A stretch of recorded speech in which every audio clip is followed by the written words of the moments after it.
Bonjour, chers amis. Le Royaume du Maroc se félicite de l'adoption de la résolution 57-26 que le Conseil de sécurité vient d'adopter à l'instant sur la question du Sahara marocain. Cette nouvelle résolution répond aux attentes du Royaume. Elle promeut l'initiative marocaine d'autonomie, demande la reprise du processus politique, interpelle sur les violations des droits de l'homme et l'enregistrement des populations des camps séquestrés à Tindouf et satisfait aux requêtes marocaines. En effet, la résolution consacre pour la 17e année consécutive la prééminence de l'initiative marocaine d'autonomie, la qualifiant d'effort sérieux et crédible et la positionnant en tant que seule et unique base pour la négociation d'une solution politique pour le différend régional dans le cadre de la souveraineté et de l'intégrité territoriale du Royaume.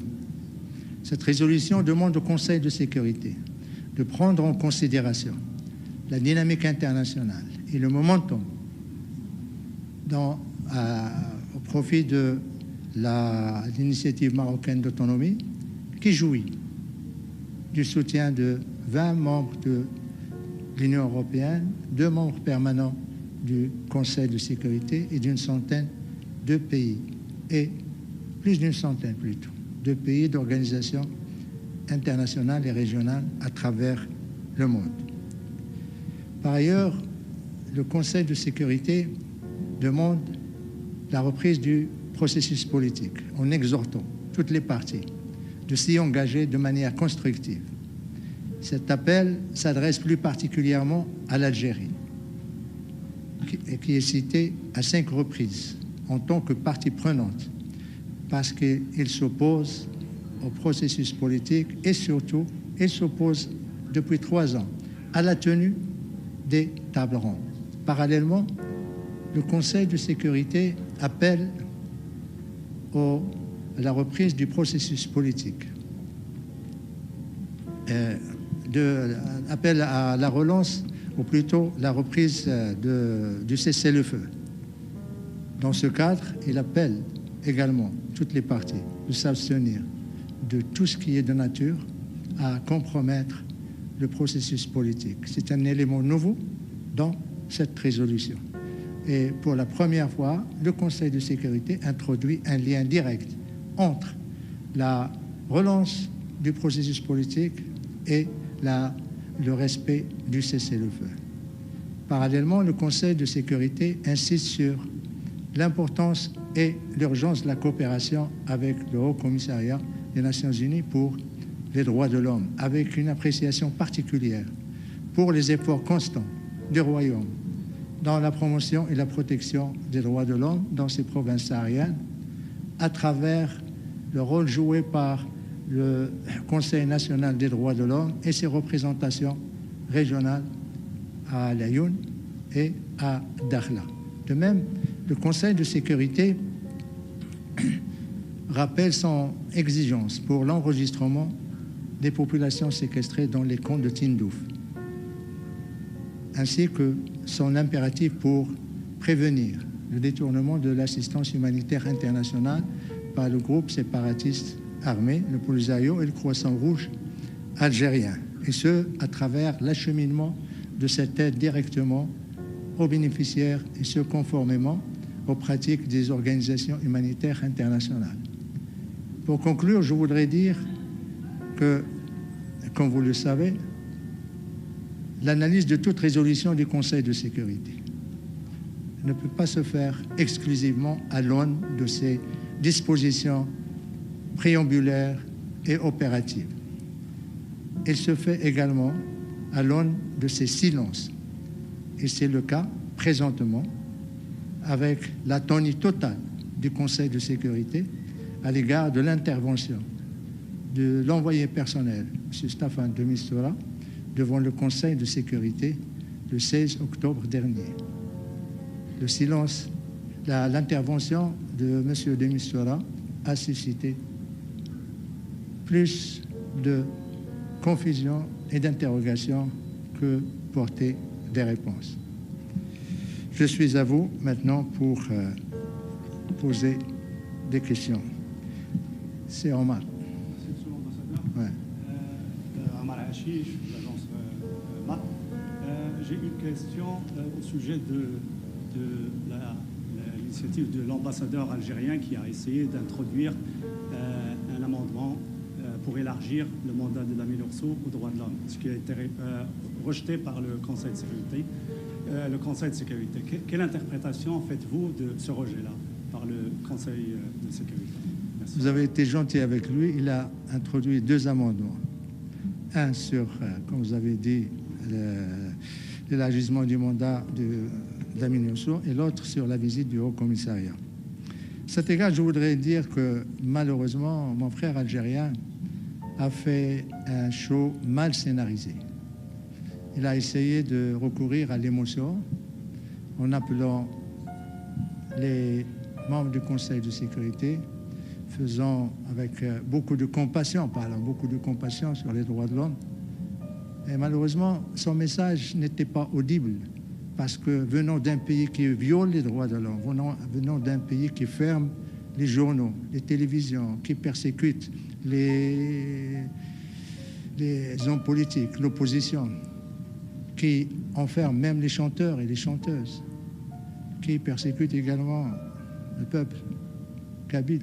Comment un pays comme l'Algérie peut se prévaloir pour donner des leçons sur les droits de l'homme et dire que si le Conseil n'adopte pas ces résolutions, ben, ça veut dire qu'il n'a failli à son devoir. Malheureusement, le fait que le Conseil de sécurité n'a pas appuyé ces 2 amendements, ça veut dire que c'est un échec pour la diplomatie algérienne, c'est un échec pour sa politique, surtout de diviser le Conseil de sécurité, de faire pression sur le Conseil de sécurité et venir ne pas respecter le pen holder, venir à la dernière minute avec 2 amendements, ce qui est inhabituel, mettre 2 amendements en bleu en parallèle à la résolution qui est discutée et adoptée par le Conseil de sécurité. Ce sont des attitudes irresponsables. Et ça prouve quoi? Ça prouve tout simplement que ce qui concerne l'Algérie, c'est le Maroc. Parce que l'Algérie n'a pas fait ça sur aucune des questions qui a été discutée par le Conseil de sécurité depuis qu'ils sont maintenant au Conseil depuis 10 mois. Aucun amendement n'a été mis en bleu en affrontant les pen holders ou en voulant imposer au Conseil de sécurité. On n'a pas entendu un message aussi compatissant sur aucune des questions qui a été posée pour venir maintenant sur la question de Sahara. Ça prouve quoi? Ça prouve tout simplement l'implication de l'Algérie dans ce dossier, la responsabilité première. Et d'ailleurs, le Conseil de sécurité est très fort sur cette question en interpellant l'Algérie à 5 reprises. Autre chose, il a comme j'ai dit, un show mal scénarisé et une sortie de scène encore lamentable parce que le fait de ne pas voter la résolution, tel point que les responsables du secrétariat se sont interrogés que fait l'Algérie. D'ailleurs, certains diplomates ont souri. Ne pas voter une résolution, il a raté le coche de s'opposer à la résolution pour démontrer qu'effectivement, il est très attaché aux questions des droits de l'homme. Il a raté le coche également en s'abstenant, ou plutôt en ne participant pas au vote, ce qui veut dire que, d'après l'explication qui est donnée dans les manuels des Nations Unies, quand un pays membre du Conseil de sécurité ne participe pas au vote, ça veut dire qu'il a une implication directe, qu'il a un intérêt direct dans cette question. Et c'est la preuve que, malheureusement, l'Algérie nous donne la preuve aussi bien par la manière que par le contenu, que par la mise en scène de son attitude cet après-midi devant, je dirais, le monde entier, parce que grâce à la télévision des Nations Unies, le monde entier suit ce qui se passe au Conseil de sécurité. Voilà ce que je tenais à dire sur cette péripétie des 2 amendements de l'Algérie. C'est Zakaria? Oui, s'il vous plaît. Conseil de sécurité vient d'adopter une résolution appelant l'Algérie à reprendre sa place aux tables rondes. Pensez-vous, monsieur l'ambassadeur, que l'Algérie, cette fois-ci, va répondre favorablement à sa table? Je vais dire ce que les Anglais disent du wishful thinking. Nous l'espérons, bien que nous ne sommes pas certains. Tout simplement parce que l'Algérie s'arc-boute sur sa position de rejeter les tables rondes, alors qu'il avait participé à ces tables rondes. L'Algérie, depuis pratiquement le départ de l'ex-envoyé personnel, M. Scholar, a refusé de reprendre sa place autour de ces tables. Nous le regrettons amèrement, mais cela n'absout pas l'Algérie de sa responsabilité. Elle est responsable du blocage, elle est responsable de cette situation où l'envoyé personnel ne peut rien faire. Elle est responsable de ce qui se passe dans les camps. Elle est responsable également de l'armement du Polisario, de son financement. Elle est responsable pratiquement de tout cette tragédie du peuple algérien qui s'appauvrit alors qu'on finance à bras ouverts un groupe séparatiste, qu'on finance également les campagnes médiatiques, les campagnes diplomatiques, et que tout cela, malheureusement, nous aurions souhaité que l'Algérie reprenne sa place et qu'elle puisse, ce qu'elle a à dire ici, au Conseil, ou ce qu'il a à dire à l'Assemblée générale ou à la 4e commission, qu'il vienne, qu'il le dise. Et on peut argumenter, on peut discuter. L'essentiel, c'est de parvenir à une solution qui, nous l'espérons, permettra à l'Union du Maghreb arabe d'être réactivée, qui permettra de la coopération entre nos peuples, la région, le Maroc, l'Algérie et les autres pays, la Mauritanie, la Tunisie, pour coopérer contre l'extrémisme violent, le terrorisme, trafic des êtres humains, trafic de tout genre. Malheureusement, il continue, il persiste dans cette situation, mais comme j'ai dit, je ne perds pas espoir. En tant que diplomate, je suis obligé d'être optimiste et espérant, Inch'Allah. Alors, Sidi Rachad. J'ai une question, merci monsieur l'ambassadeur, c'est Karim Oufiat de MAP. Je voudrais revenir avec vous sur l'arrêt de la Cour de justice européenne. Comment cet arrêt va-t-il affecter les accords conclus entre l'Union européenne et le Maroc? Comment? Pour nous, il n'y a pas d'impact sur nos relations avec l'Union européenne. Le communiqué du ministère des Affaires étrangères, de même que les déclarations de mon ministre, plusieurs fois, devant la presse, c'est que c'est une question euro-européenne. Ça ne concerne pas le Maroc, ça concerne l'Europe. Nous ne sommes pas ni sujets de l'Union européenne, ni assujettis en tant qu'État au droit communautaire européen. La question du Sahara relève du droit international. La question du Sahara relève de l'institution qui est dans cet immeuble. Et pour nous, donc, pas d'impact, on n'est pas concerné. C'est aux Européens de régler ce problème. Cela ne nous empêche pas de faire des observations. Première observation, c'est que la Cour, avec tout le respect que j'ai pour la Cour, ce n'est pas une critique, c'est juste un constat, a appliqué le droit communautaire alors que la question relève du droit international. Première.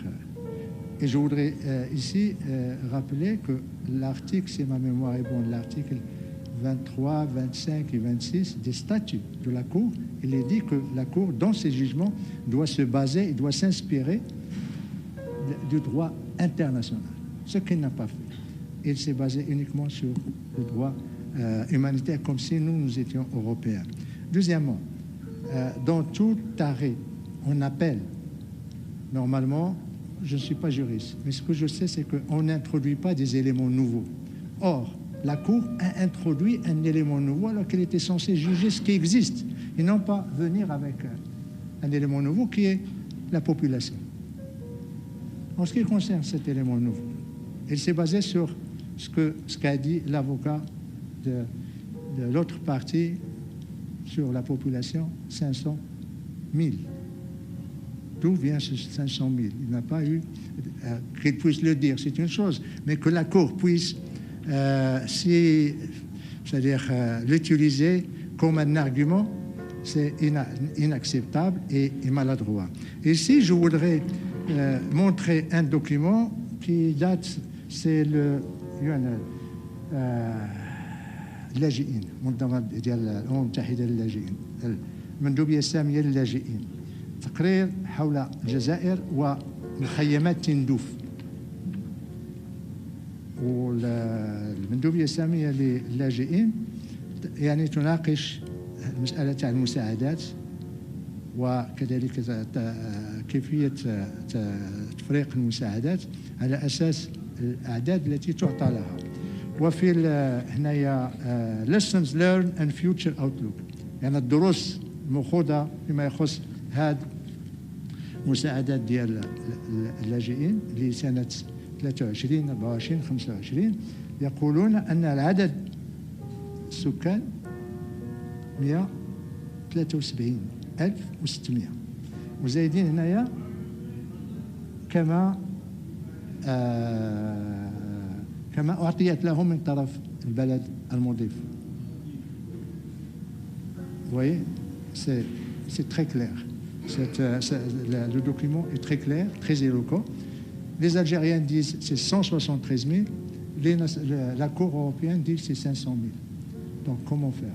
Dernière observation pour ce qui concerne la Cour, c'est que la Cour a critiqué l'avis juridique Corel, qui est un avis qui a été demandé par le Conseil de sécurité. Comment une Cour européenne peut-elle se permettre de critiquer un avis qui a été émis par une organisation internationale basée sur le droit international?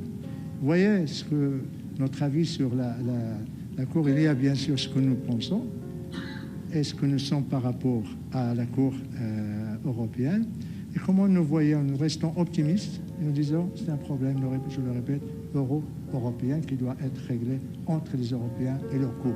Je voudrais dire une dernière chose sur la contestation. Ce n'est pas la première contestation d'un tel arrêt. D'ailleurs, comme vous l'avez suivi, les pays européens ont publié au niveau des chefs d'État communiqué après leur Conseil des ministres il y a 10 jours, un communiqué soutenant leur attachement plutôt à relations stratégiques, économiques et de partenariat avec le Maroc. C'est une réponse à la Cour.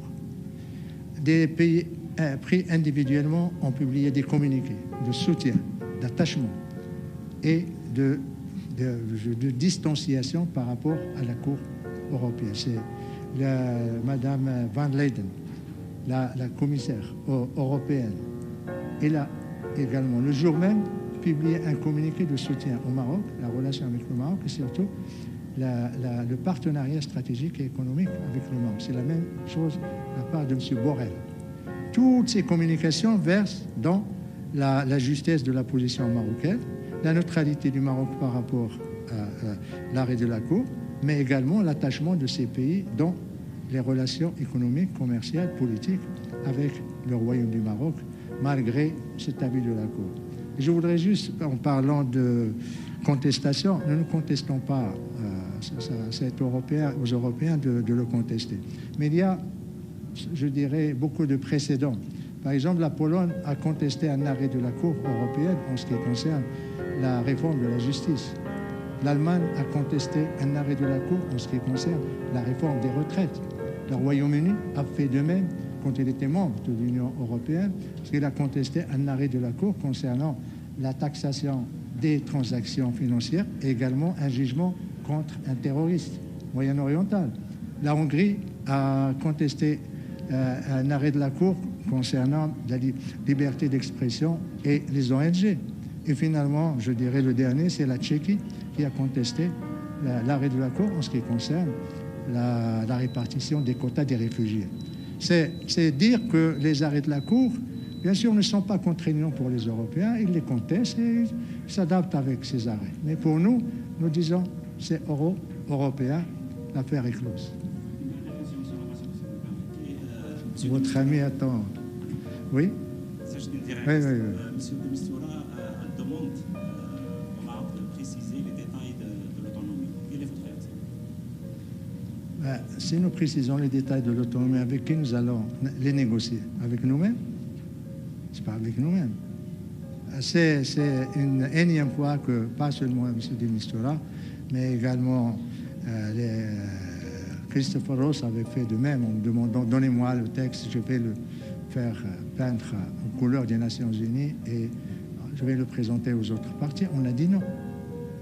Et ce n'est pas pour M. de Mistura, mon ministre. Et même, dirons, avec le président Horst Kohler, nous avons discuté du contenu de l'initiative marocaine d'autonomie. J'invite le secrétariat qui suit le dossier du Sahara marocain au département politique ici à donner le compte-rendu à M. de Mistura pour qu'il sache que ça a été déjà discuté, nous les avons détaillés. Mais pour détailler, nous avons besoin d'un partenaire. Le Maroc a été très clair. Dès qu'ils acceptent l'autonomie en tant que solution définitive dans le cadre de la souveraineté et de l'intégrité territoriale du Maroc, tout devient possible et on détaillera autant qu'ils le voudront et nous serons ouverts à la discussion. Mais que nous puissions nous dire, voilà, nous voulons détailler, après, qu'est-ce qu'on va discuter? Lorsqu'il y aura, dans un an, 2 ou je ne sais combien d'années, il y aura une réunion des tables rondes, qu'est-ce qu'on va discuter? Et ce n'est pas sûr que ce que nous allons détailler va être accepté. Nous leur disons, venez avec tout ce que vous voudrez mettre dans ce projet, cette initiative. Mais vous devez être prêts à l'accepter et à discuter en toute franchise. Et le Maroc fera preuve de beaucoup de générosité, beaucoup de souplesse et surtout amènera les garanties internationales nécessaires pour, en ce qui concerne les systèmes autonomiques à travers le monde. Comme nous avons pris des leçons, ou plutôt nous sommes inspirés de plusieurs systèmes autonomiques avant de présenter l'initiative d'autonomie, eh bien, nous allons nous inspirer également de ce qui est fait, de ce qui est mis en œuvre pour réussir l'initiative, Inch'Allah. Oui. Monsieur l'ambassadeur, le l'agence est fait, d'accord. Oui. Comment peut-on négocier sur un texte si on ne connaît pas le contenu? Et une deuxième question, M. de Mistura, il a fait allusion pourquoi il pourrait même quitter son poste s'il ne voit pas de problème d'ici 6 mois. Alors, je vous réponds sur la première question. Tout d'abord, le texte, il est public. Et ceux qui disent qu'ils ne connaissent pas ce qu'il y a dans le texte, c'est qu'ils font preuve je ne dirais pas de malhonnêteté, mais vraiment, je ne veux pas qualifier leur attitude. Mais le texte, il est public, il est très clair, et je voudrais même vous citer l'article 35, qui invite les partis à apporter leur contribution positive, et je dirais contribution positive et constructive. Ça veut dire qu'il est ouvert, il n'est pas à prendre. Nous n'avons jamais dit que c'est un texte à prendre et à laisser. Nous avons dit que c'est un texte négociable. Et nous avons dit que nous sommes prêts à faire de ces 5 pages, 100, 500 pages. Les détails, ils devront impérativement être négociés. Le Maroc ne cherchera jamais à imposer une autonomie à qui que ce soit. Nous avons toujours été légalistes, nous le resterons. La solution viendra dans le cadre des tables rondes, dans le cadre de la facilitation des Nations Unies, avec l'appui du secrétaire général, de son envoyé personnel et, in fine, avec l'approbation de tout accord entre les parties par le Conseil de sécurité. Notre vision est très claire. L'ONU, rien que l'ONU, et pas plus que l'ONU. Voilà. Mais nous sommes ouverts. Pour ce qui concerne Monsieur Départ, vous avez dit, il cherche à partir. Qu'est-ce que vous avez dit, s'il vous plaît? Moi qui le dis, il a fait allusion à pourquoi il pourrait peut-être reconsidérer sa mission d'ici 6 mois s'il ne voit pas de progrès. C'est pas à moi que vous devez me poser la question. Posez-lui la question. À lui. Pour nous, on le soutient, on l'appuie et on veut continuer à travailler avec lui. S'il estime, lui, qu'il n'est plus en mesure de continuer sa mission, non pas à cause du Maroc, mais à cause du refus de l'Algérie de revenir à la table ronde. C'est son problème et c'est son droit. Et nous le regretterons, je le dis en toute franchise. Mais je vous invite à lui poser cette question directement. Et vous, en général, satisfait de son rôle et de la manière dont il a mené? Satisfait, non, mais nous lui faisons confiance. Satisfait sur quoi? On n'a rien vu. Rien. Et chaque fois, on dit quand est-ce qu'on va se retrouver, quand est-ce que l'Algérie va revenir. Il y a une petite lueur d'espoir. Je crois, dans son briefing au Conseil de sécurité, il a dit que l'Algérie serait disposée à revenir à une sorte de table ronde. Pas table ronde, c'est-à-dire, je sais pas, la géométrie de la table n'est pas un problème pour eux, mais c'est une question de menu. Eh bien, discutons le menu. Et on peut s'asseoir, quelle que soit la géométrie de la table. Nous lui faisons confiance, mais s'il doit partir, on ne va pas le retenir, parce qu'on doit respecter sa volonté. Mais j'insiste, reposez-lui la question. S'il vous dit quelque chose, tenez-moi informé, s'il vous plaît. D'autres questions? Non? Merci infiniment.